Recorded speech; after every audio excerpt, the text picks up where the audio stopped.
Hi dears, welcome to Next Level School.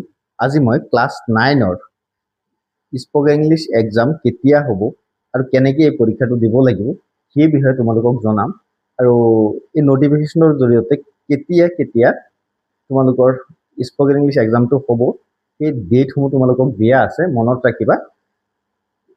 বাকি তোমালোকে পঢ়িবা। It is for information of all the concerned head of the institution elevated under the State School Education Board ASSB Division 1 that the required the spoken English to central test will be conducted by ASSB Division 1 for both class 9 and 10. All the schools are declared to take the necessary step accordingly. The schedule of the test are the follows.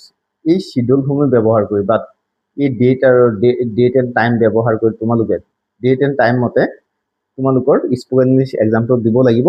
তোমালোক বিশেষকৈ class 9 10খিনি মই এতিয়া ক'বলৈ নাযাওঁ। যদি class 10 student চাই আছে এইখিনি চাবা।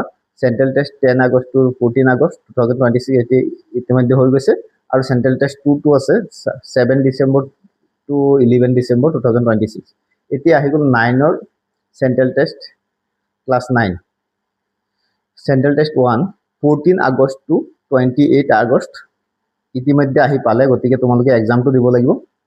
চেণ্ট্ৰেল টেষ্ট 2 4 জানুৱাৰী টু 8 জানুৱাৰী 2027। এতিয়া কথা পাতিম চেণ্ট্ৰেল টেষ্ট 1 কেনেকৈ দিবা। প্ৰথমতে তোমালোকৰ ৰেজিষ্ট্ৰেশ্যন নম্বৰ আৰু তোমালোকৰ ডেট অফ বাৰ্থটো লাগিব। আৰু তোমালোকে প্ৰথমতে কি কৰিবা, ৰেজিষ্ট্ৰেশ্যন নম্বৰটো লৈ ল'বা ছাৰ বাইদেউৰ পৰা। তাৰপিছত ASSB দা লাৰ্ণিং এপটো ডাউনলোড কৰিবা আৰু তাত ৰেজিষ্ট্ৰেশ্যন নম্বৰ আৰু তোমালোকৰ ডেট অফ বাৰ্থটো দি দিবা।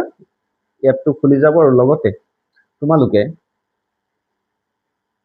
দুটা টেষ্ট পাবা। এটা হ'ল এনে টেষ্ট বুলি লিখা থাকিব আৰু এটা হ'ল চেণ্ট্ৰেল টেষ্ট। তোমালোকে চেণ্ট্ৰেল টেষ্টত ক্লিক কৰিলে তোমালোকে এক্সামটো দিব পাৰিবা। ছাৰ বাইদেউৰ সহায় ল'বা প্ৰয়োজনত।